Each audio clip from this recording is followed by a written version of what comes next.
Энэ хоол гэдэг юм чинь ер нь ингээд сэтгэлийн бүтээгдэхүүн баггүй юу? Тэр хоолнд хэр сэтгэлээ шингээж хийснээс тэр хоолны амт гоё гэдэг.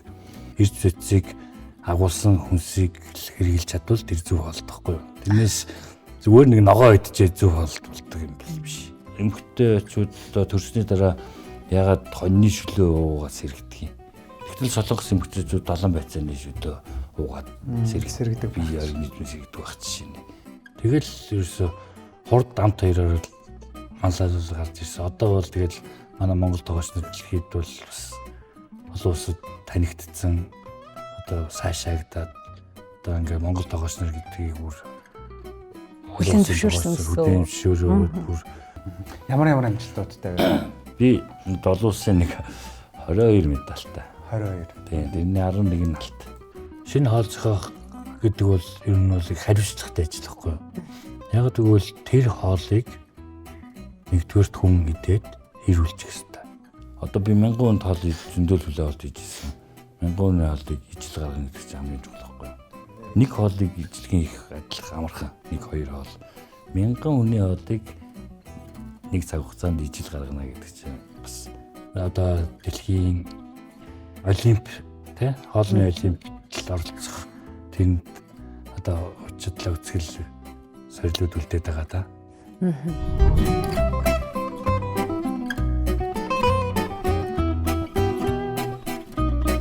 Сүүлийн үед одоо маш олон төрлийн амтлагчуд гарч ирж байгаа шүү дээ тий. Тэгээ ер нь амтлагч ашиглахыг тоглогч нар ер нь юу гэж боддөг вэ? Амтлагч шин тухайлах юм бол зүгээр л нэг давс хар перцтэй гурилтай шилч гэдэг юм уу тий. Тэнгүүд яалтчгүй л нэг амттай байдаг. Хүрэн гисэн. За тэгэл амтлагч хийсэн шүлгээл тэнгүүд бас л нэг юм амттай байгаад байдаг. Яг хөө тэрийг одоо чинь ингээд амтлагч муу сайн гэдгээр амтлаг гэхээс илүүтэйгээр зүгээр тухайлах юм бол зүгээр дан ганц давс хар перц хоёроор хүртэл амттай хоол хийж болмоор ч юм шиг санагдаад байдаг байхгүй юу? Яг зөв асуулт. Яг зөв. Чиний боддог. Давс хар перцээр амттай хоол хийж болно. Яг гэвэл хоолны технологи гэж байдаг. Яг энэ салбарт одоо 29 хичээлээ ажиллаж байна. За энэ хоолыг хийхин тулд хэдийн үед нь шарах уу? Тэ? Хизээд нь хурах уу? Аль бүтээгдэхүүн хизээд нь хийх үү? Тэр чинь хоолны нөгөө технологи гэдэг чинь тэр хийх дистралыг хэлээд байгаа байхгүй юу? Тэнгуут чинь хоолны чинь тэр дистралын дагуу жишээ нь одоо ингээд хар шүл хийх гэж штэ хамгийн энгийнээр бодъё. Хар шүл хийх гэж хахад манайхан ядгүй усаа буслахаал гэрийн нөхцөл усаа буслахчаад дээр нь зүгээр баха шууд хийдэг. Тэ? Тэгэхэд хар шүлийг тэхгүйгээр хар шүлөө эхлээд маха хуураад. Тэгэхээр хуурж явахдаа баг зэргийн давс игээд. Тэнгууд чинь шүүсээ гаргадаг байхгүй мах чи. Өөрийнхөө шүүсээ гаргадаг. Тэр нь яадаг вэ гэвэл нөгөө цусны хэмжээг цус гэсэн үг шүү дээ. Маханд байгаа цус илчлэг тодорхой байхгүй. Шүүс гэж байгаа юм тийм. Тэгээд тэнгууд тэр шүүс нь гарангууд нэтгэл болчихдог байхгүй юу? Тийм. Усанд байхаараа нэтгэл болоо тэрийг бид нар гаргаад хайчдаг байхгүй юу? Тэгтэл тэр чинь нөгөө бүтээгдэхүүний чинь хэрэгтэй. Хүний биед хэрэгтэй. Хамгийн шинжлэх тэр дотор байж байгаа байхгүй юу? Тэр чигээр нь хайдаг шүү би бол жишээ. Тэгтэл тэрийг хаяхгүй яаж хийх ёстой вэ гэвэл маха ихтэй хуурна. Тэнгууд баг зэргийн давс игэнгууд шүүсээ гарангуудаа жоохон хуурж идэл шүүсээ буцаад татчихдаг байхгүй юу? Тэнгууд нь халуун ус. Тэр чинь хуурж байгаа халуун мах байгаа шүү дээ. Халуун махан дээр халуун ус хийх ёстой, бутлсан ус хийх ёстой. Тэгээд тэнгууд тэр чинь нэтгэл гарахгүй. Тэгээд нөгөө бодис чинь шингэцсэн. Тэгээд тэр амт нь гоё болчихдог байхгүй. Тэнгууд зөвхөн давс биш зэрэг амлцаад тэгээд гарахтаа сонгоно байж чинь. Энэ бол зүгээр амар хамгийн энгийн асуудал мөртлөө хамгийн амттай болчихдог. Тэгтэл нөгөө усан дээр шүл маха ингууд нэтгэл гараад нэтгэлийн хэрэгтэй маа хайчаад тэгээд ингэнгууд тэр усан шүл болчихдог байхгүй. Ингээл зөв технологийн зөв хизээд нь хуурах уу хизээд нь чанах уу гэдэг асуулт зөв хийх юм бол тэр зөв дараалал чинь зөв технологи болчихж байгаа байхгүй юу. Тэгэхдээ би амтлагчийг битээ хэрэглэх гэж байгаа юм шиг. Амтлагчийг зориултын зохих ёстой юм дээрээ хэрэглэнэ. Зайшгүй. Бас хэмжээ даваад байна тий. Тэр чинь тэр амтлагчийг оруулсан амтыг хилж байгаа нэрс тэр хоолнд тэр амтлагч орж иж тэр хоолны амтыг гаргадаг хоолнууд байгаа шүү дээ. Тэн дээр бол зайшгүй хэрэглэнэ. Тэгэхээр тэр чинь энэ харьцахгүй ойлголт шүү дээ. Тийм байна. Зөв хэрэглээнд байх ёстой. Тэрнээс амтлагчтай бол муу гэж хэлж болохгүй. Тэр чинь зохих хамтаа өгөх ёстой бол өгөх л ёстой. Хоол гэдэг тодорхойлолтыг та яг өөр хувийн зүгээс тодорхойлж хэлэх юм бол юу гэж тодорхойлж хэлэх бол гэдэг бас надад сонирхолтой санагдлаа л да. Яг за хоол гэдэг бол хүн ямар хөдөлмөр эрхэлдэггүй хэдий настай гэдгээс хамаарат хүн тодорхой хэмжээний элчнэр заавал зарцуулж идэг. Тэрийг шимт хичээлт бодисыг хоол гэж нэрлэдэг байгаа. Яг онлын хувьд бас. Гэтэ яагаад ер нь одоо жишээ нь ийм хооллолт таргалуулдаг, ийм хооллолт ерөнхийдөө эрүүл мэндэд жоохон сөрөг нөлөөтэй байх гэдэг тэр хоолнууд нь илүү гоё амттай, илүү яг хүнийг ингэж донтуулт юм бол.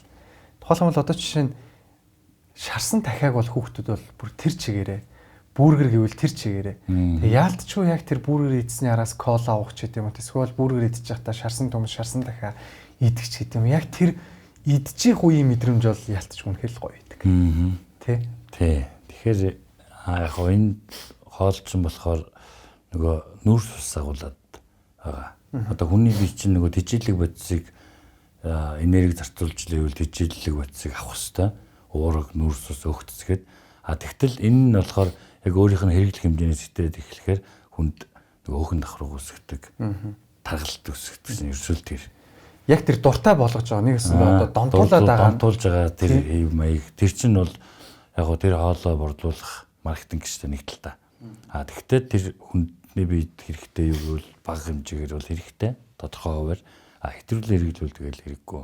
Тэгээд зөв хоол гэдэг яхад бол хүн эдийн хэмжээний илчлэг зарцуулж тэр хэмжээний илчлэгээ аваад тэр хэмжээгээр эдийн насны ямар хүн бэ гэдгээс нэг өөртөө хэрэгцээтэй амин дэм эрс зүйцийг агуулсан хүнсийг хэрэгжилж чадвал тэр зөв хоолдохгүй юу. Тэрнээс зүгээр нэг ногоо идчихээ зөв хоолд болдог юм биш. Тэгээд ер нь бол юм шүү дээ. Ялангуяа өсөж байгаа хүүхдүүдэд одоо тэр хүүхдүүд чинь нөгөө өдөрт шинээр бий болж байгаа эсийн тоо маш өндөр байж идэг. Хэдэн 10 саяараа тэрлионоор баг нөгөө шинэ эдис бий болж тэр чинь биеэр нэгзэмж өсч хөгжиж байгаа шүү дээ.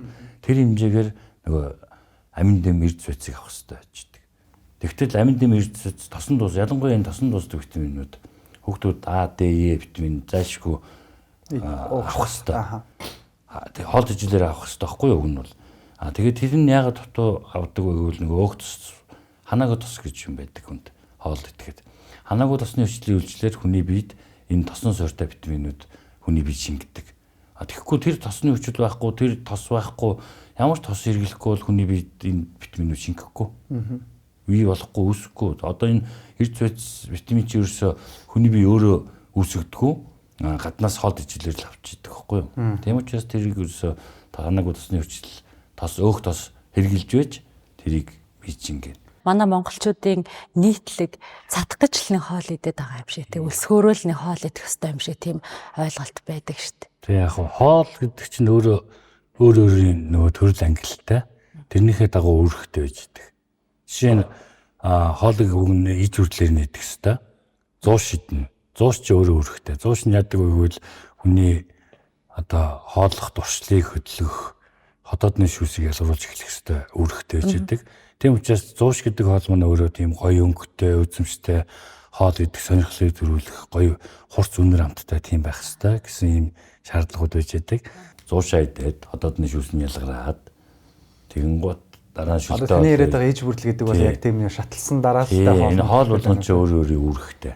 За 100 шин болохоор өөрөө тийм бага хэмжээтэй, гоё хурц үнэр өнгөтэй. Тэгээд хооллох туршлыг одоо өдөөх үүрэгтэй байхгүй юу? Тэгээд тэгэнгუთ тэрийг идэнгуთ хүндээ хотоодноос шүүс нь ялгарч эхлэх ёстой. За тэгээд эхэлсний дараа нөгөө шүлтээ болоо иднэ гэдэг чинь шүлтээ бол нь болохоор шингэний хэрэгцээ болон уургийн хэрэгцээг хангад нөхөж идэг.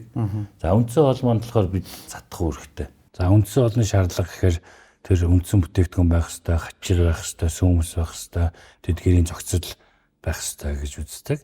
За түүний дараа амт тоол. Амт тооллыг идэнгуთ хотоодны шүүс ялгарлтыг зогсоох үүрэгтэй.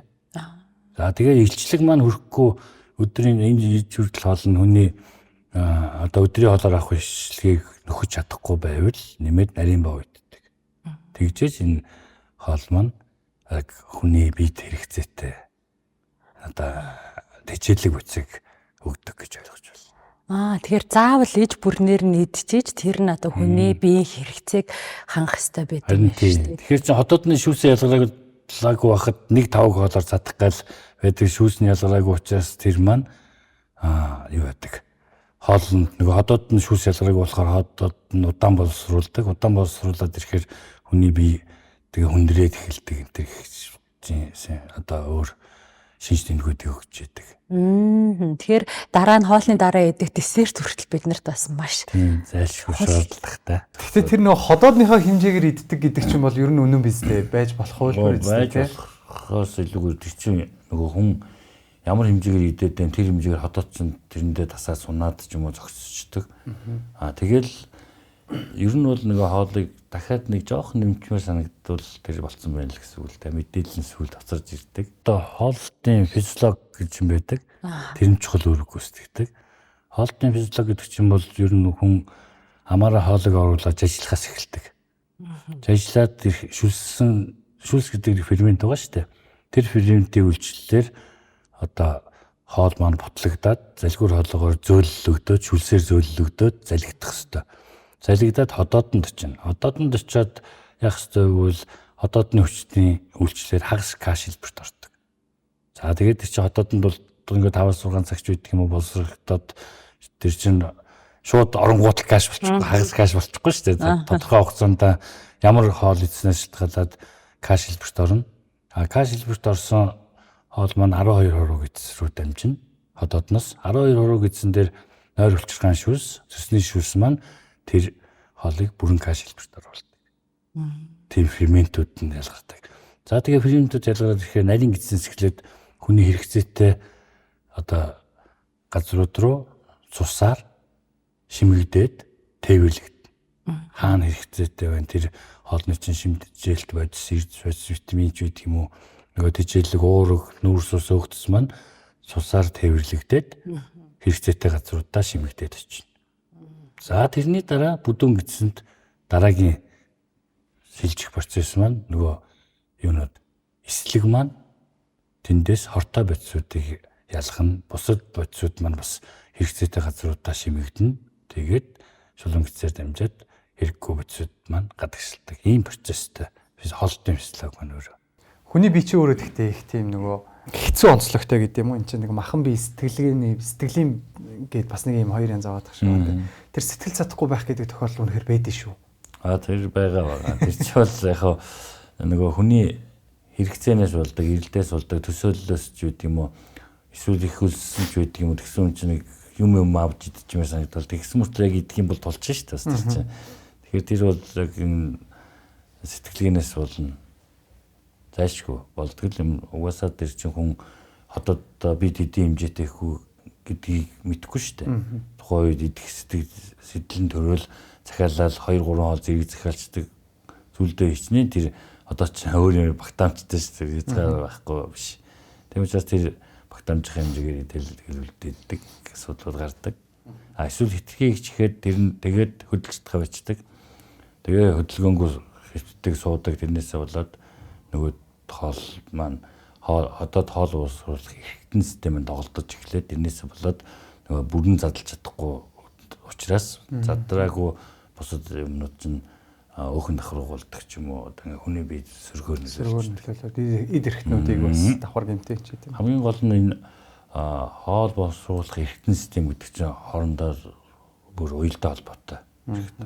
Нэг нь гэмтэхэд нөгөөх нь дагаад тэрнтэйгээ уялдчихдаг байхгүй юу? Ганцхан цөсөн өвдөн гэж байхгүй. Ганцхан нойруулчихаа өвдөн гэж байхгүй. Чи ходооттойгоо цөстөгөө нойруулчихаа чинь гуруулаа нийлээд тэр ферментийн үйлчлэлээр хоолыг задалдаг учраас тэгэл нэг нь тоглолтоход нөгөөдөл нь адилхан дагаал тоглолтдог.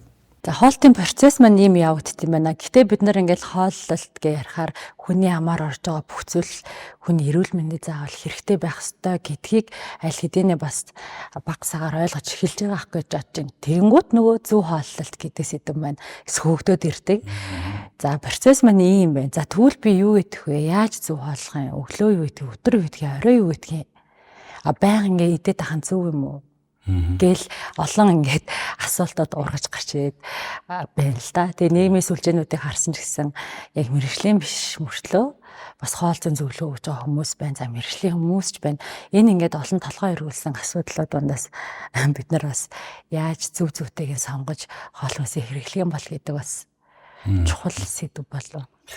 Зөв хоолтыг ярихын тулд бас одоо улс үндэсний хоол ч гэдэм үү одоо яагаад энийг хооллох нь зөв бэ гэдгийг яагаад энийг итгэх нь зөв бэ гэдэг шүү дээ. Тэгэхээр улс үндэсний хоолны төрөнд яригдах хэрэгтэй.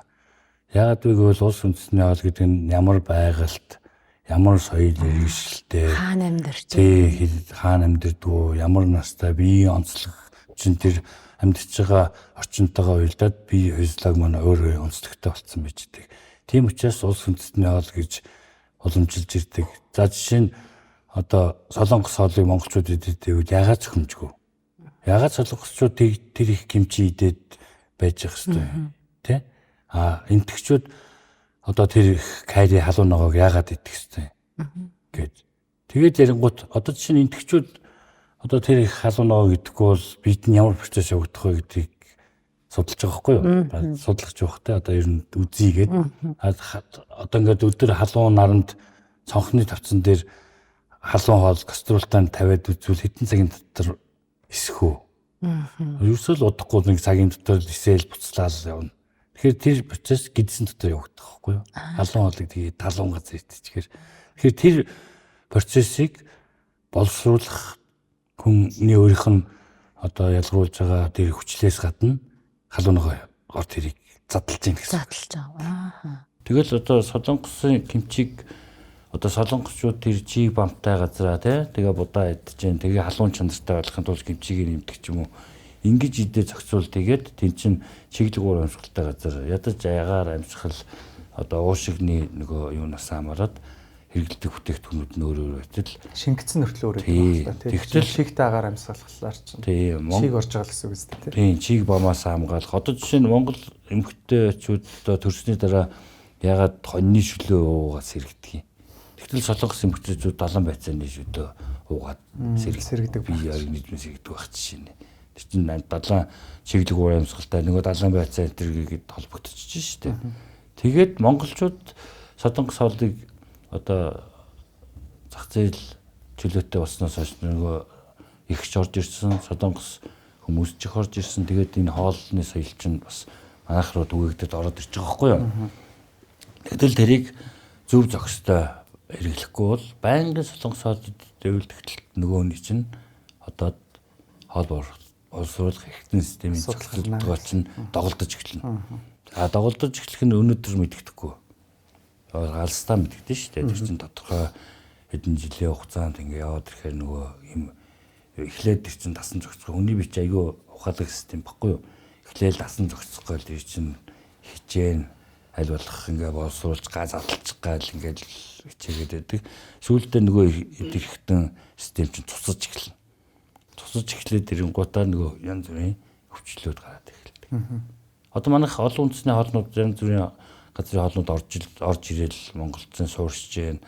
Тэгэл хэрэглээ маань ч гэсэн өөр болж л байна. Тэгтэл тэр хоолнуудыг тогтмол хэрэглээд ирвэл тэргүй эн чинь үр дүн нь одоо хэдэн жилийн дараа одоо 90 оноос хойш 2000 оноос хойш чинь хоолны салбарч маш хурдтай өрсөлдөж шээ.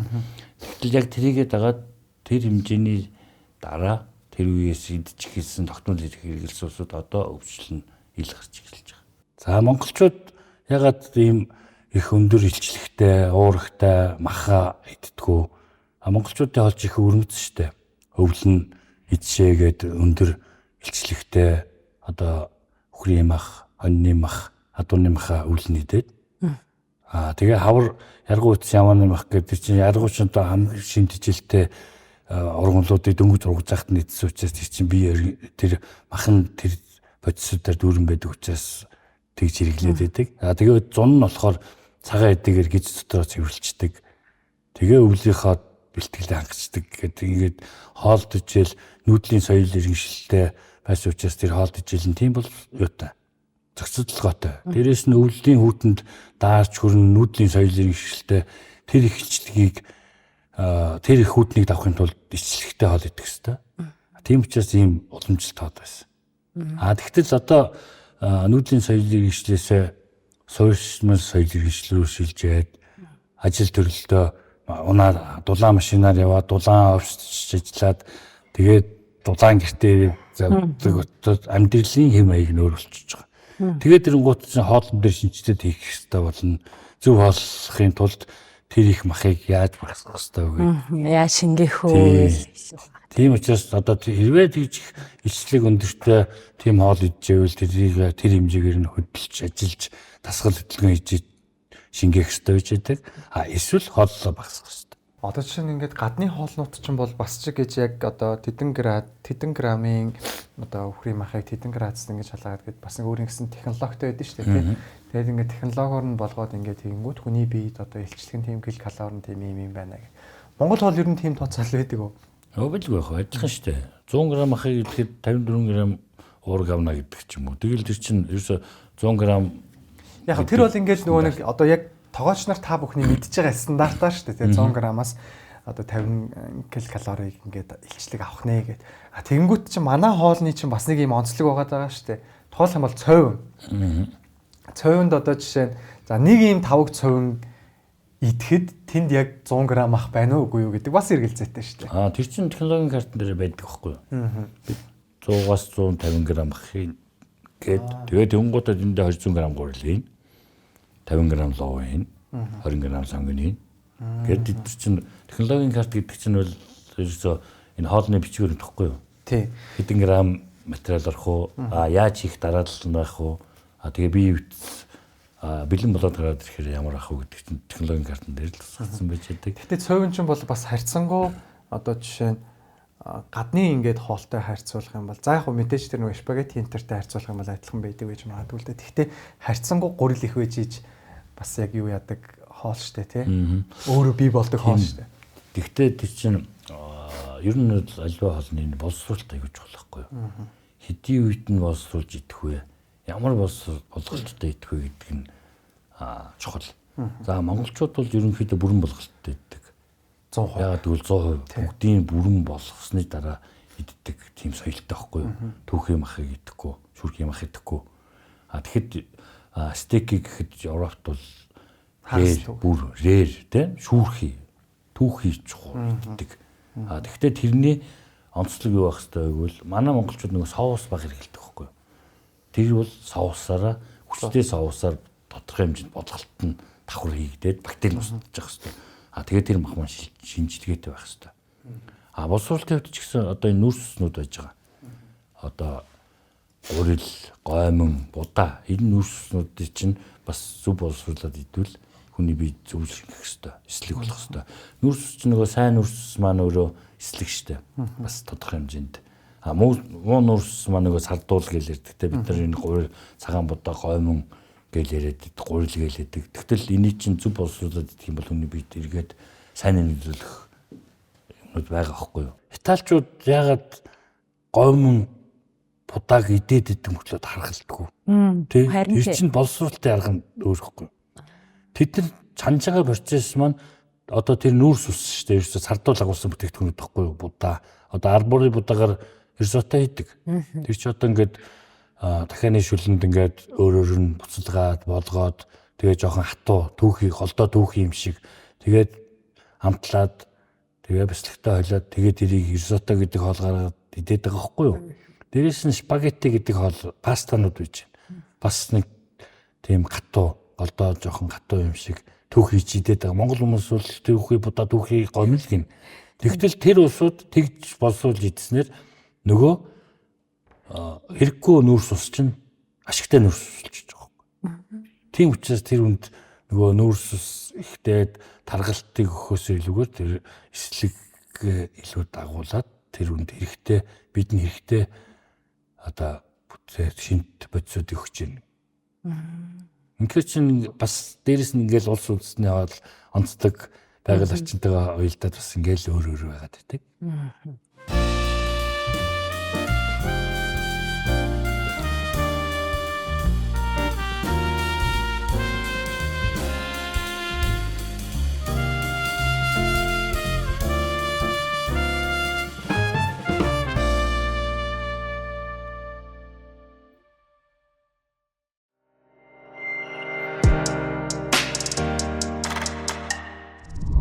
Та ер нь хэдэн онд тоогооч мэргэжлийг эзэмшсэн бэ? Тэр цаг хугацаанаас өнөөдрийн энэ он цагийг хэмжүүл хичнээн жилийг та яг энэ салбарт Одоо болж өнгөрүүлж байгаа вэ?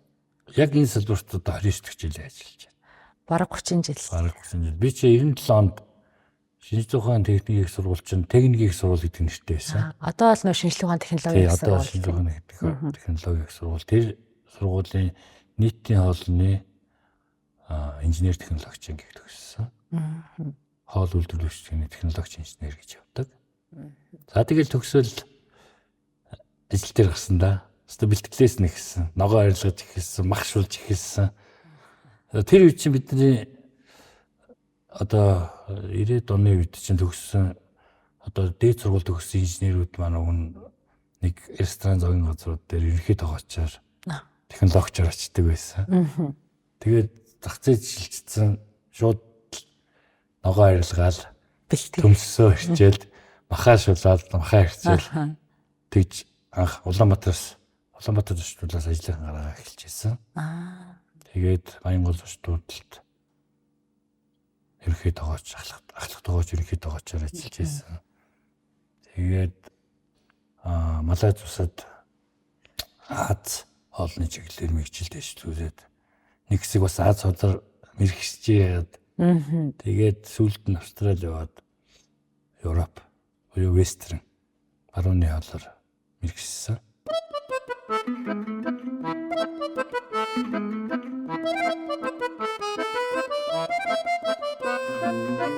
Манай улсын тухайтад бол ерөнхийдөө за 2000 он гараад 2010-аас хойш 2010-ад оноос хойш л илүү даяаршиж эхэлж байгаа болоо гэж боддог л доо. Тухайлх юм бол жишээ нь 2010 он бид нөгөө дэлхийн аварга гэдэг зүйлийг зөвхөн спортын салбарт л байдаг гэж ойлгодог байсан.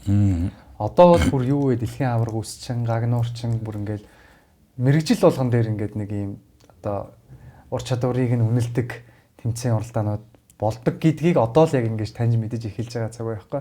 Тэгэхээр тоогооч нарын тухайд би бас яг танаар төлөөлүүлжлээ. Олон улсын бас ийм том тэмцээнүүд байдсан байна да гэдгийг мэдчихсэн. Тэгэхээр та ер нь тухайлах юм бол олон улсын ер нь яг ямар одоо дээд зэрэглэлийн тэмцээнүүдээс ямар амжилтуудыг гаргаж исэн бэ те.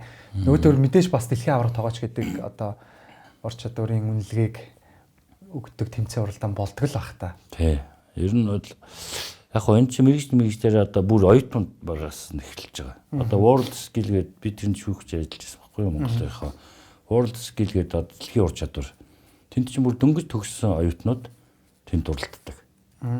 Тоогоочоор, гагнуурчнаар одоо нөгөө дэлхийд эрэлттэй мэрэгчлүүдээр бүгдээрнгээр нь оролцсон шүү дээ. Манай улс чинь бас тодорхой хэмжээний амжилтуудыг одоо үзүүлсэн л оюутнууд маань төгсөөд одоо 21 хүртэл насны гэж байгаа байхгүй юу. Тийм залуучууд оролцдог.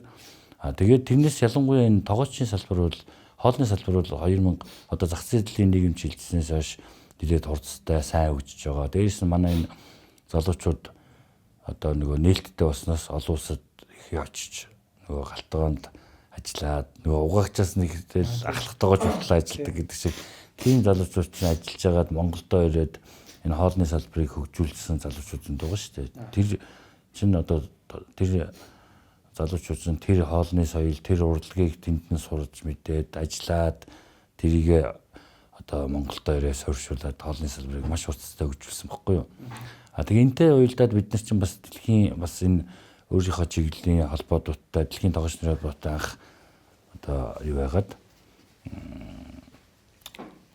холбоонд гишүүнчлэр ороод тэгээд тэндээ одоо уралдаан тэмцээн юм болдгийм байна гэдгийг мэдээд тэгээ Монгол тоогооч нар 2010 оноос анх олон улсын тэмцээнд орж ирсэн байдаг. 10 оноос хойш. Бас миний баримжаа бол байна шүү. Тийм. Тэгэхээр 10 оноос би яг 10 оноос 20 он хүртэл яг галтгоогооч ирээл энэ тэмцээнд явж байсан. Ер нь олон улсын тэмцээн уралдаануудаас гаргасан одоо нэрлэхэд зохимжтой ямар амжилтууд байгаа вэ? Одоогоор бидэнд те цаашдаа л илүү өндөр амжилт. Тийм. Ер нь бол тэгээд хамгийн наазах нь алт мөнгө хөрөл медалууд байж байна. Дээрээс нь одоо цомын одоо цомууд байж байна. Одоо тэнд үнэлэгдэх гол юм маань медаль штэ. Медаль-аас гадна цом гэж байдаг. Цом нь болохоор нөгөө хамгийн шилдэг нь байдаг. Тэгээд хамгийн одоо холбооны олон улсын дэлхийн тогооч нарын холбоо, одоо Азийн бүсийн холбоо энэс нөгөө ерөнхийлөгч нарын медалууд гэж байдаг. Тэднийг бол манайхан бүгд авсан. Одоо тэгээд цаашдаа одоо дэлхийн олимп тий хоолны олимпиад оролцох тэнд одоо учирлаа үзгэл сорилууд үлдээд байгаа да. Анх Туркийн тэмцээнд орж ирсэн. Тэр би зэрэглийн тэмцээн. Би AB гэдэг ингээд нөгөө зэрэглэлтэй байхгүй юу. Тэгээд энд явж ирсэн.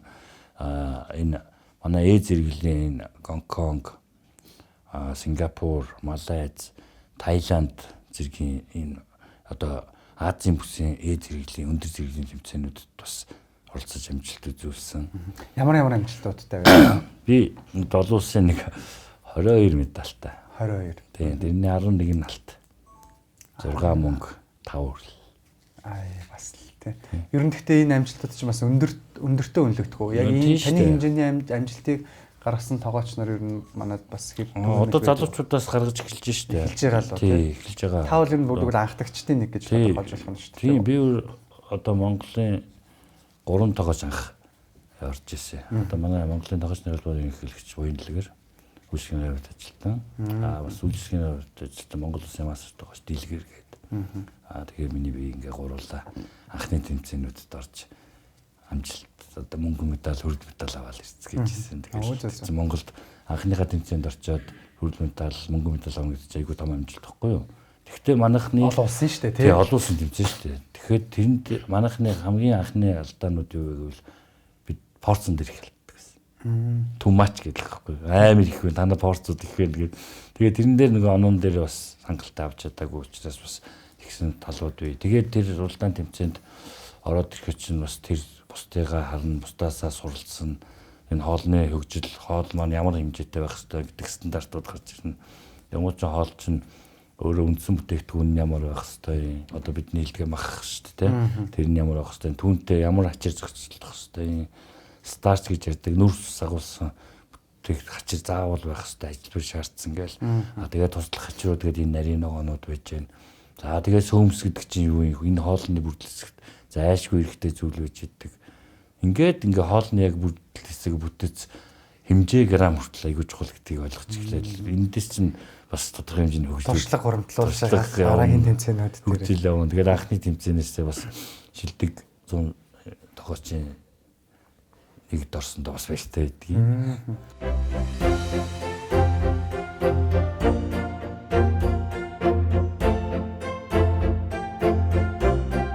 Та мастер тоглогч цаллаа хэдэн онд авч ирсэн бэ? 2005 онд. Одоо энэ мастер тоглогч гэдэг 21 жилийн өмнө авч ирсэн. Тийм байна. Мастер тоглогч гэдэг цаллыг одоо ер нь өгж байгаа юу?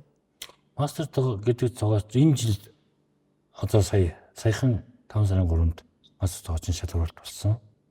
Ер нь бол уламжлал болгоод 2 жилд нэг удаа явдаг байгаад 11 жилийн өмнө 11 жил ерөөсөө шалгаруулаагүй байсан. Тэгээд энэ жилээс одоо шалгаруулах одоо юу нэ журам энтрээ боловсруулад бид дахин шалгаруулж байгаа. Одоо тэгээд цаашдаа 2 жилд нэг удаа шалгаруулад явна. Мастер тоглогчтой гэсээс ер нь яг Монголд хичнээн мастер тоглогчтой гэдэг бай. Монголд одоо 350-60-аад мастер байгаа. 350-60-аад бас энэ жил мастер тоглогчийн шалгаруулалт болсон. Өнгөрсөн 11 жилийн өмнө анх жоохоо мастер тоглогчийн шалгаруулалт болж байгаа хамгийн сүүлд харин хэсэг хугацаанд завсарсан тэр ямар хүчтэй байсан. 11 жилийн хугацаанд завсарлсан. Тэр нь одоо яг нөгөө тушаал журамуудыг хүчингү болгоцсон.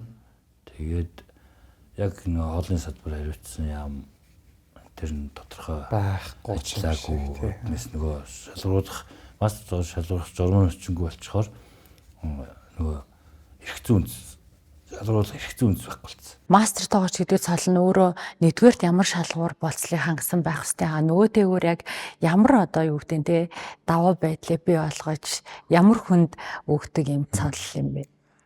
Мастер тоглогч гэдэг цал нь 12 шалгуур үзүүлэлттэй байдаг. Тэр шалгуур үзүүлэлт нь нэгдүгээрт одоо нөгөө нарийн технологитой хоол ундыг хийх чадвар эзэмшсэн.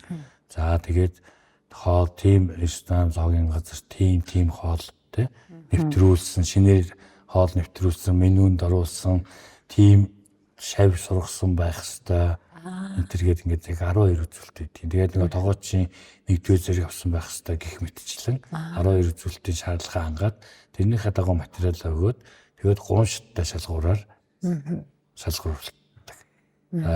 Эхлээд материалын үзээд тэнцэж нүгөө юугаа үзээд дараа нь өөрийгөө таниулах одоо ярилцлаганд оруулаад гэдэг чинь бид нэр тийм ярилцлаганд оруулаад өөрийгөө таниулах тийм юмнууд оруулна. Тэгээд ажиллабар хийн. Бас үе шаттайгаар одоо 6-аас 7 төрлийн хоол, процесс ажиллабарыг хийх ёстой. Тэгээд тэрэнд нь бол одоо анхны арга ажиллагаа, боловсруулалтын арга ажиллагаа, чимэглэлийн хийх гэх мэтчлэн ингээд ер нь хамгийн багадаа л 7-оос баггүйгээр ажиллабарыг хийгээд тэрнийхээ дагуу оноогоо тавигдаад 80 онооноос дээш авах юм бол мастер тогоочийн болцол хангана гэж үздэг. Тэрнээс зөвөр мастер болъё гэж зүгээр авчдаг юм бол биш. Ур чадварын цол. Энэ хүн мастер тогооч болох хоолыг ингээ хийх ур чадвартай гэдгийг тодорхойлж байгаа учраас мастер тогооч гэдэг цол маань өөрөө нэр хүндтэй. Монгол улсад одоо ер нь 350-60 мастер л байдаг шүү дээ. Оо тийм үү? Тий. Цөөхөн байд юм биш үү?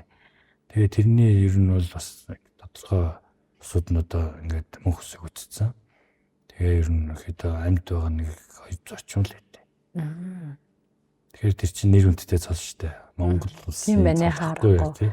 Гиннесийн рекордыг бас яг Монголын одоо тогооч нараар тогтоох гээд зорилт тавьсан явж байгааг сонссон. Энэ ажил ямар шаттай явж байна? Яг ямар байдлаар бас рекордыг тогтоох уу те? Тий, яг Гиннес гэдэг маань бол ерөнхийдөө нөгөө хамгийн олон хамгийн гэдэг одоо үзүүлэлтийг гаргадаг одоо юу штэ байгууллага штэ. Тэгэхээр Гиннес бид нар одоо хорхог гэдэг манай хоол байгаа. Гиннесний үлгэмжилж ирсэн хоол маань эхлээд бол гүзээнд хийгээд боловсруулдаг байсан. Одоо тэгээ тогооны орхог, гүзээний орхог, тэгээ битүүс авны орхог энэ төргээл олон төрөл байгаа л да. Тэгээ бид нар эндээснээ сонгож байгаа яг хамгийн илбэг боломжтой гэдгээр нь бас тогооны орхог, 1000 тогооч, 1000 орхог хийх тийм шалгуур үзүүлэлтэнд оролцох гээд бэлтгэл ажиллагаа хийж байгаа. Хизээ вэ? 8 сарын сүүлээр. За ер нь бол тун удахгүй л байна тий. Удахгүй. Тэгээ бид Гиннестэйгээ холбогдоод одоо Гиннес тим амжилт үзүүлэхийн тулд эхлээд материалаа бүрдүүлдэг, өгдөг. Тэгээд нэг хураамж төлнө. Тэгээ бэлтгэл ажлууд байна. Тэгээ нэгэн зэрэг хийх ёстой. Гиннесээс чинь хүн ирж дэрийг шалгах тэр үнийг Монголдоо хийх юм Монголдоо хийн шүү дээ. Хээр бүр. За. Хээр одоо яг 1000 тогооч хэрийн нөхцөлд яаж орхыг хийх вэ? Одоо манай энэ хоолч ерөөсөө уламжлаад ирсэн хоолнууд дандаа л хээр өдөөгөөс эхэлж идэг те. Монголын нууцчин дээр хүртэл нөгөө харлагдагч харуулж унгаагаад бамбаага доороогаал түлээд сэлмээрээ хураад энэ би барбек Mongolian барбек болоод дэлхийд танигдсан тийм хоол байгаа шүү дээ. Тэр шиг энэ орхихгүй бас хээр өдөө хийгээд ингээд бас Гиннестэй бүртгүүлчихье гэсэн зорилго тэмүүлээд манай мастер тогоочдын холбоо зорилттой ажиллаж байгаа. Гадны хүмүүс яг энэ Монгол хоолнуудыг хүлээж авахдаа амтлагтай ч юм уу ер нь ямар мэдрэмжийг илэрхийлжсэн бол ер нь бол гоё амттай байна гэдэг. Сайхан байна, аюу гоё байна. Гэхдээ бидэнд бол нэг энэ өөх хийхч байдаг юм уу те тэрийг боловсруулахад идэхэд хэцүү байна гэдэг юм хэлдэг гэсэн. Амстаар бол шүлнүүд дээр бол тийм асуудал байхгүй. Ганцхан орхигн дээр л ер нь тэгжилдэг. Бус тоолыг бол гоё байна гэж идчихдэг. Ер нь олон улсад манай Монгол тогооч нарын чинь тогооч гэдэг чинь бол мэдээж бүр яг цэвэр мэдрэмжэн дээр тулгуурласан одоо ажил байх гэж боддог байхгүй. Тэгэхээр ер нь жишээ нь манай тогооч нарыг ер нь олон улсад яаж хэрхэн үнэлдэг бол анх бол бид нарыг явж хахад Монгол гэлэхээр баг хаануудын хятад юм уу энэ гэж янз бүрээр асуудаг байсан. Одоо бол Монгол тогооч нар танигдсан. Гэхдээ Монгол тогооч нарын хоёр онцлог байдаг. Бид чинь хурдаараа нэгдүгээр маш хурдан гэдэг үнэлэгддэг. Бид нар Туркд анх очиод хийж хахад 30 минут хийх хот энэ 20 минутыг л гарч ирж байсан. Бас хугацаа чухал уу тийм хугацаа чухал шүү дээ. Тэр хугацаанд амжуулаад хийх хэрэгтэй, боловсруулалт хийх хэрэгтэй. Бэлтгэлээ яаж хийхсэн шалтгаална. Тэгээд бид нар ч ерөөсөө дандаа хугацаанаас өмнө хийдэг. Тэрүүгээрээ бол оноогоо авна. Гэхдээ яг юу хамгийн гол нь хоцрогтой биш, чанартай юм их юм чухал. Тийм чанартай юм ихэнд бол баг зэргийн минут асуусан ч асуудалгүй шүү дээ. Ер нь бол хамгийн гол үнэлгээний гол том үзүүлэлт намт байдаг байхгүй. Монгол тоглогч нар ерөөсөө амтаараа маш сайн гэж бэлэгддэг. Ерөөсөө амттай, гартаа амттай, амттай сайхан бол хийдэг гэдгээр бол танигдчихад байгаа шүү дээ. Ер нь бол. Одоо бол тэгэл манай монгол тоглогч нар дэлхийд бол бас олон улсад танигдсан одоо сайшаагдаад одоо ингээ монгол тоглогч нар гэдгийг хүлэн зөвшөөрсөн бүр бид нар бүр тоглогч нар явуулахаас өөртөө бас шүүгч нар болсон. Одоо улсын тэмцээнийг бас шүүгж байна. Манай одоо шүүгчийн баг бүрдгэн гэж бай. Монгол улсын бас энэ залуу тоглогч нараас үрдсэн бас багууд байж байна.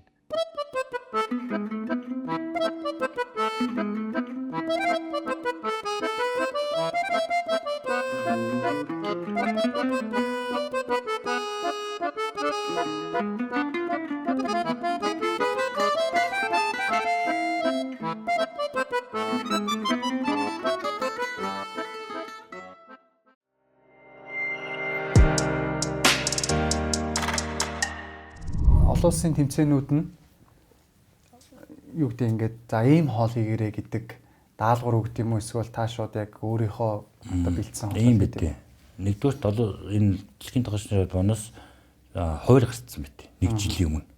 Жилийн өмнө энэ улсуудад ийм тэмцээн болно. За энэ тэмцээн дээр нь ийм хоолны төрлүүд орно. За жишээ нь Тайланд гэлтэхэд чинь хоньны нуруу нэмахаар лемлойны төрөл төрлүүдийн заачдаг байхгүй. Энд чинь хоолны төрөл чинь маш олон шүү дээ. 100 шигээл тэгэхэд чинь креатив 100 гэдэг нь юу юм шинэлэг байдлаар ч юм уу те. Шүлтэй хоол оролцуулах уу. Эсвэл үндсэн хоолны гээл тэгэхэд чинь дотор өхрийн махан төрөл байна. Хоньны махан төрөл байна. Шувууны махан төрөл байна. Бүр юуны төрлүүдийн бүр нарийн заагаад өгчдөг. За юуны нугасны цээж мах. Төрөлд заавал оролцуулах хэрэгтэй гэдэг. За тэгэхдээ тэр төрөлдөө тэр нугасны цээж махын үндсэн бүтээгдэхүүний нөгөө нь бус бүтээгдэхүүнийг тэрэндээ зохицохоор ачирс хүмүүс юм зохицуулаад хий. За тэгээд десертний төрөлгээл гэх чинь дотроо чихрийн урлал, шоколадны урлал гэж ангилсан. Тэгэхээр яг зохиологддог л гэсэн үг байна шүү дээ, тийм. Өөрөөсөө яг тэрийг нь хоолын үндсэн бүтээгдэхүүнээр оролцуулаад энд очиод хийгээд тэгэл нөгөө хоолныхоо шаардлагын дагуу хийгээл тэгэл үнэлүүлдэг. Тодорхой цагт заасан байж идэг. 2-5 хоол, 3-5 хоолыг тэдэн 30 минутад ч гэдэг юм уу хийгдсэн. Тэнгуү тэр хугацаанд хийгээд тэгээ оноогоо аваад тэгээд дүгнүүлэндээ. Тэгээд тэр хоолн дээр тавигдах шаардлагууд нь одоо дөрмүүд байдаг. Анх одоо ингээд бүртгүүлэхэд дөрм өгдөг. Энэ хоолыг одоо ийм зарчмаар дүгнэн, ийм шаардлага хангасан байх ёстой гэсэн дөрмүүдтэй өгнө. Тэнгууд нь тэр дөрмийнхаа дагуу хоолоо хийгээд дүгнүүлнэ л гэж байна. Дэлхийн аваргын тэмцээн яаж болов вэ? Дэлхийн аваргын тэмцээн нь болохоор одоо бүсээсээ шалгараад бүсийн одоо энэ тэмцээнүүдээс алтаваад ч юм уу нэг шалгараад багаараа бас нөгөө голцоо багаар ордгийг. Одоо ер нь аливаа юм чинь нөгөө ганцаарчилсан индивидуал гэж байхгүй болоод ер нь цаашдаа баг яг гэвэл энэ хоолны салбар чи өөрөөсөө яг багаар ажилтдаг салбар. Багаараа юм хийжээж багаараа гоё амжилт гарах хэвээр тэр хоол бүтээгдэхүүн маань ямар сайхан болох уу гэдэг нь ганц үнээс биш багийн бүтээл гэдэг байхгүй юу. Тийм учраас багийн төрлөөр ганцаарчсан гэж байхгүй дээ ер нь. Дэлхийн аварга нь бол тийм. Яг багаараа ороод багаараа бүс нутгаасаа шалгараад тэгээд олимп гэдэг юм л да. Давтамжийнхаа хувьд бас одоо тэдний жилдээ 2 жилдээ нэг удаа. 2 жилдээ нэг удаа болдог. Одоо ойрын дэлхийн аварга нь ирэх жил байгаа. Ирэх жил. Манайхаас ер нь орж исэн тохиолдол байдаг уу? Яг дэлхийн аварга тэгж олимпиад орж исэн юу бол байхгүй байгаа. Одоо олимпиад залуучуудаа бэлдэж байгаа шүү бид нар чинь. Өсөлтгүүдээ явуулаад. Ирэх жил орох уу? Ер нь орох бодолтой байгаа. Та өөрөө нөгөө олон улсын юм тэмцээн уралдаан ч юм уу тийм фестивалуудад нэлээд явсан байх гэж бодож байна л да. Яг нөгөө гадны хүмүүст очиод Монгол хоолой хийж өгч ирсэн тохиолдлууд хэр их байдаг вэ? Яг хуу Монгол анх ер нь бид нөгөө Монгол хоолой айгуу төлхөө сурталчилдаг байж байгаад яг багийн тэмцээн дээр нөгөө махан хоол гэл тэрэн дээр яг төрөл заахгүй үндсэн хоол их хэвээр гээд тийм юмнууд дээр бол Монгол хорхгоо их сурталчилж байсан. Одоо мөө битүүшүлөө сурталчилж байсан гэдэг тийм юмнууд бол боломж гарвал хийгээл явдаг. Бид ч одоо битүүшүлөөрөө шилний төрөлд орж исэн бандангаа бас нэг бандан ч одоо нэг л төрлийн зутан шил шүү дээ. Тэрийг бас хийж исэн. За хорхог маань бол угаасаа хорхог гүзээнд боосон, сахингэнд боосон хорхог зүгээр ингээд чулуугаар хайраад ийсэн хорхог энэ тэрийг бол хийж исэн. Бас тусгай барийн тэр авчихсан юмнууд бол байгаа. Олон улсын тэмцээн уралдаанууд чи хөвчлэн бас яг нөгөө нэг одоо материалуудын нөгөө л за ингээд ийм хоол хийгэрэй гэж тэгж штэ тий. Тэнгүүт та яг хуу зүгээр шууд зохиох уу эсвэл одоо Монгол хоолныхоо бас нэг шинж чанарыг шингээчдэг ч гэдэг юм уу тий. Тиймэрхүү байдлаар ордог уу? Ер нь бол нөгөө төрөл маань вестерн баггүй юу? Баруун. Тийм учраас тэр стандартынхаа дагуу хийдэг. Монгол хоолны төрлийг юунд хийдэг вэ? Голцоо нөгөө багийн төрлүүд дээр сонголт өртөн байдаг байхгүй юу? За тэр бусад ганцаардсан төрлүүд дээр ч юм болох тийм бол гэж заасан учраас яг тэрнийхээ дагуу хийх хэрэгтэй. Багийн төрөлд орж явахдаа бол яг хөө тэр нөгөө нээлттэй өгчдөг учраас Монгол хоол шингээсэн. Заавал Монгол хоол биш те. Монгол хоолны хоолмцыг тодорхой хэмжээнд шингээсэн, тавилттай, орцолттой тэгээд нөгөө технологи урсгал нь технологи боловсруулалт нь бас Монгол хоолны хэмээг шинжижсэн холбоотыг бас оруулж явж ирсэн. Тэр маань бас үнэлэгдэж ирсэн. Их өрмөц юм тэргээл. Тоогч хүний хувьд шинэ жор зохион яг өөрийнхөө хүссэн хоолыг хийн гэдэг ч юм уу тэр бас үнэхээр бахархам зүйл байдаг болов уу гэж бодож байна. Тийм шүү дээ. Шинэ хоол зохиох гэдэг бол ер нь бол их хариуцлагатай ажиллахгүй юу? Яг тэгвэл тэр хоолыг нэгдүгээрт хүн идээд ирүүлчих хэрэгтэй. Яг хүний бие чингэх хэрэгтэй тий. Ямар бүтээгдэхүүн орж байгаа юм. Тэр бүтээгдэхүүн хоорондын зохицол гэж юм бас байж идэг. Тийм бүтээгдэхүүнийг тийм бүтээгдэхүүнтэй идвэл гоё амттай болдог. Шингэцэнд сайжирдаг, нөлөөлдөг ч гэдэг юм уу тий. Яг шин гэдэг тодтголтой хоол яг мэрсэр байдаг л да. Гэхдээ бүр яг ингээд нөгөө олон нийтийн болгоод тий. Тухайлбал бууз гэхэд чинь зүгээр ингээ хорхогтой бууз, хавиргатай бууз гэдэг ингээ төрөл нь олон болоод яваад байгаа юм шиг боловч яг л тэр бууз гэдэг шиг шин төрлийн тийм хоол гарч ирж байгаа нь хэр учир дутагдaltaй бол гэдэг дээр бас жоох эргэлзтэй. Наа чи нөгөө нэр төрөлтэй шин нэр төрөл орж ирж байна уу гэдэг чинь ерөнхийдөө хүн одоо энэ хоол хүний одоо энэ нийгэм чи хоол ундан дээр нэг тодорхой төвлөрөөд ерөнхийдөө нэр төрлүүдээ гаргацсан гэж үздэг. Тэ? Ингээ болцсон. Одоо энэ хоол манай үндэсний хоол ийм хэлбэртэй, ийм хэлбэртэй ийм бол байна. Яг хуу иргэн шил өөрчлөгдөөд ч юм уу хөгжил нь өөрчлөгдөөд ирэхээр тэр хоол одоо ингээ гастрономи хоол гэж ярьдаг шүү дээ. Тэгэхэд хоолыг хүн зөвхөн тэр харагдж байгаагаар идэхээс илүүгээр дотор нь шингээцсэн байж идэг. Одоо ийм төрлийн гастрономи хоолн дээр ингэдэг л дээ. Одоо жишээ нь ингээ нэг ногоо байж идэг. Хэлбэрт оруулсан те. Эсвэл нэг эрдэнэ шиш ч юм уу, эсвэл нэг юм навчч байдаг юм уу те. Эсвэл одоо нэг ийм сонгонч байдаг юм уу, эсвэл аспарагус гэдэг нэг байдаг штэ. Тийм гоё хэлбэртэй юм тавган дээр хүрээд ирдэг.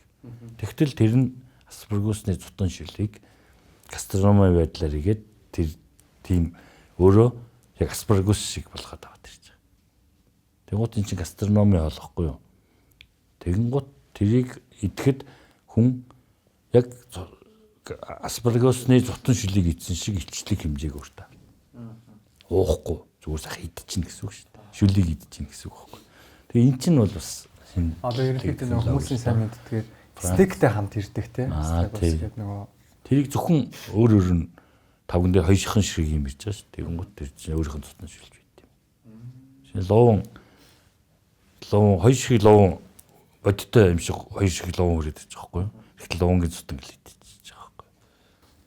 тэр хэмжээний илчлэг юм агуулсан. Тэр бол шинэ хоол. Жишээ нь одоо ингээд бууцаа гэд ногоо байгаа байхгүй юу? Одоо шинээр ер нь сүүлийн үед бууцааг бол маш их хэрэгтэй. Хүний бид иргэдэг ургуулгын гаралтай уур гэхээр байдаг, төмөр ихээр агуулдаг гэл. Тэгтэл тэр төмөр ихээр агуулдаг бууцааг яаж хүний бие шингэх ёстой вэ? Төмөр чинь ингээд зүгээр шууд шингэждэг элемент гэхгүй юу? Тэгэхээр тэр элементийг юутай оршуулах вэ гэвэл тэр төмрийг хүний цуснд оруулаа гэвэл С витаминтай хамт хэрэглүүл хамгийн урд нь шингэдэг байхгүй. Тэнгуут тэр бууцаагаар хийж байгаа хоол маань лимонны хүчилтэй дрессинг хамтлагч хийгээд идчих юм бол тэр шууд цусны дах төмрийг нэмэгдүүлээл тэгээд тэр хэмжээгээр цусны төмөр нэмэгдэнэ гэдэг чинь улаан эсийн тоо ихсэн гэсэн үг. Улаан эсийн тоо ихсэн гэдэг чинь эд эрхтнүүдэд хүчил төрөгчийг зөөвөрлөнө гэсэн үг. Хүчил төрөгчөөр хангагдсан эд эрхтэн хурдан сэргэж хурдан өснөөл гэж ойлгож байна. Тэгэхээр хоолыг захихын тулд хүн энэ хоолнд ийм бүтээгдэхүүн орсон, энэ энтэйгээ зохицдог, энэ одоо үндэслэлтэй те шинжлэх ухааны үндэслэлтэй гэж хэлж болно шүү дээ. Тэгээд зохиогоод хүний биед хэрэгтэй хоол шинээр зохиох нь хамгийн чухал. Тэрнээс тэр хоол өнгө үзмж нь ямар байна, гоё байна уу биш. Тэгэхээр хүний биед ямар ач холбогдолтой вэ гэдгийг хичээд дараа нь тэрийг чимэглэлээр өнгө үзмжийг сайжруулбал тэр бол төгс хоолны шинжтэл гэж ойлгож байна. Таны хувьд одоогоор хичнээн шинэ хоол нээж ор зохиосон байдаг бол ер нь яг хөө шинэ хоолч гэл ингээл бүр цоо шинээрч зохионч гэж байх уу. Ер нь нөгөө байж байгаа хоолнуудыг шинжилэл хийгээд инновац хийгээд гэдэг шиг ингээл нэг 100 гаруй хоолууд бий. Тэгээд тэр чи өөрчлөөд одоо жишээ нь би одоо 2010 онд хийжсэн хоолыг өнөөдөр хийнэ гэвэл бүтээгдэхүүнүүдийг бас солимоор байгаа шүү дээ. Тэрнээс ч байсан бас тодорхой юм судлаа үзлээ. Энэ бүтээгдэхүүн хүний биед хэрэгтэй юм байна. Энэ нэгч онцны хэрэггүй юм байна. Тэгвэл энийг юугаар оруулж болох уу гэдэг тийм маягаар ингээд шинжилгээ зохиодог ер нь хоолыг. Тэгэхээр илүү үндэслэлтэй, илүү хүний биед хэрэгтэй тийм хоол бүтээгдэхүүн гарнаа л гэж ойлгох.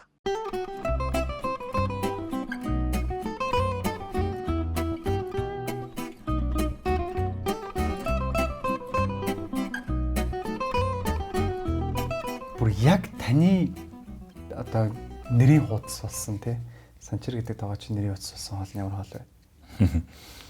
Би ер нь бол хоолоо дугаарлах дурггүй. Ааха.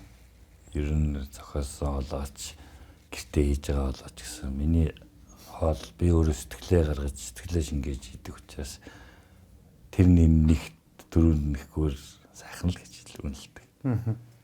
Тэрнээс одоо жишээ нь тэрийг би бол бас айгүй сайн хийдэж шүү гэдэг. Ер нь бол зүгээр тэрийг гэхээс илүүгээр би нөгөө массын хоолыг өөр биш бүгдийг нэг ижлэг хийж чаддаг.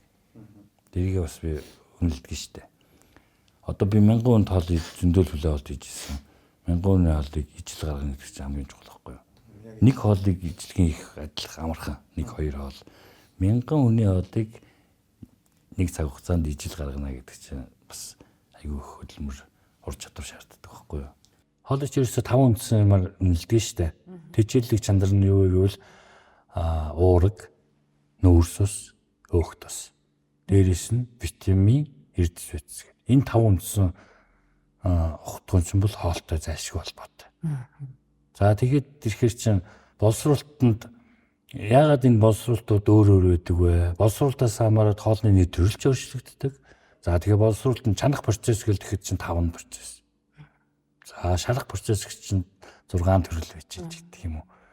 Жигнэх процесс гэдэг маань одоо юу хэлээд байгаа юм. Манайхан чинь бас энэ процессууд боловсруулалтуудын аргуудыг сайн мэддэггүй. Хосмол арга гэж байж байна. Туслах арга гэж байж байна. Жишээ нь одоо бид нэр сонгон хуурал хийдгийг чинь одоо туслах арга байж байгаа. Хуурах.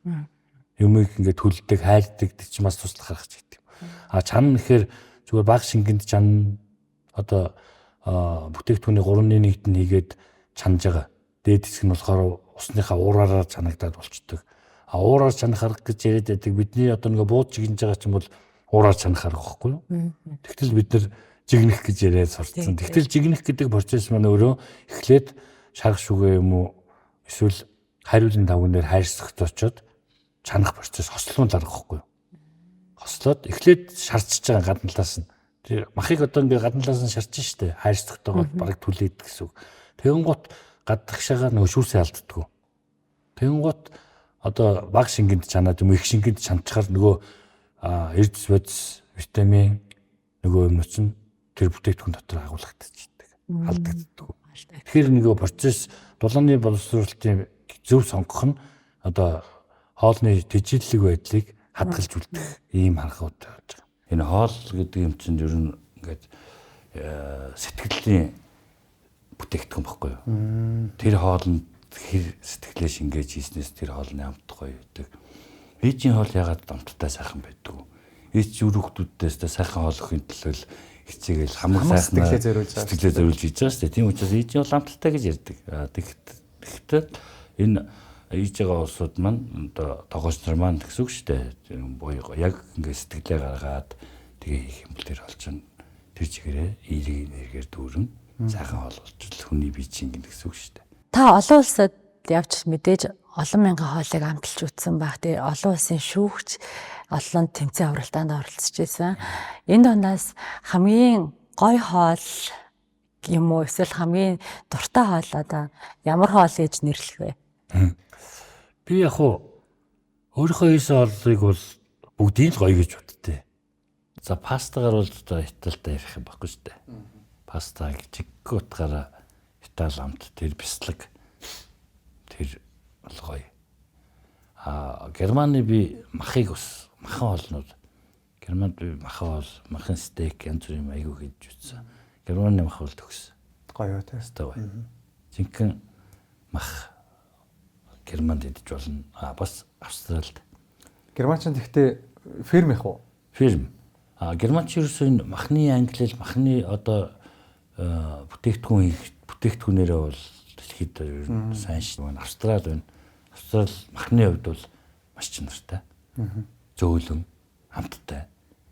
Тэгэд ерөөсөө Австралийн тэр би нэг тэр юуны опера театрын эсрэг таллын ирэг дээр нэг жижиг ресторанд орж үзсэн. Сидней нөө? Сиднейд. Тэгэхэд тэр чинь бүр очртой.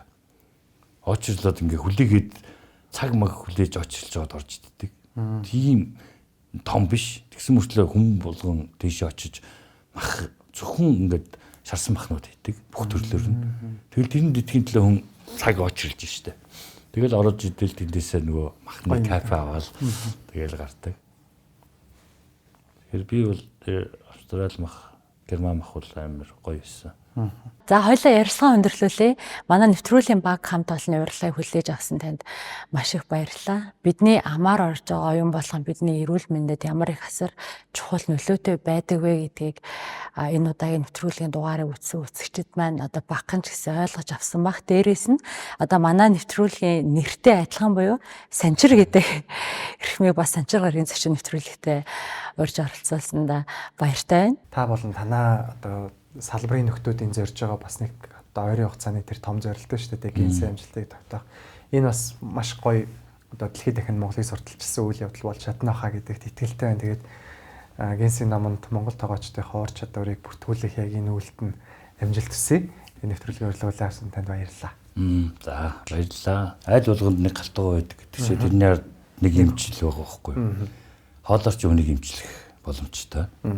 Тийм учраас эмч тогооч хоёр ч хүний төлөө явдаг хоёрхан мэрэгжил. Тэгтэл хоолыг хийгээд бас тэр хоолоор нь бас эмчдэх боломж тогооч үндэл олгогдчихдаг. Тогооч үндэл тэр боломж бий болно. Бас хордуулагч магадлалтай учраас маш хариуцлагатай тийм. Тийм учраас бас нийт тогооч нартаа өөрсдийнхөө мэрэгжил мэдлэгийг дэвшүүлээд хүний төлөө энэ юунда тууштай яваад нийгэмдээ эрүүл сарвал хоолыг хөргөж түгэхийг бас хүсье.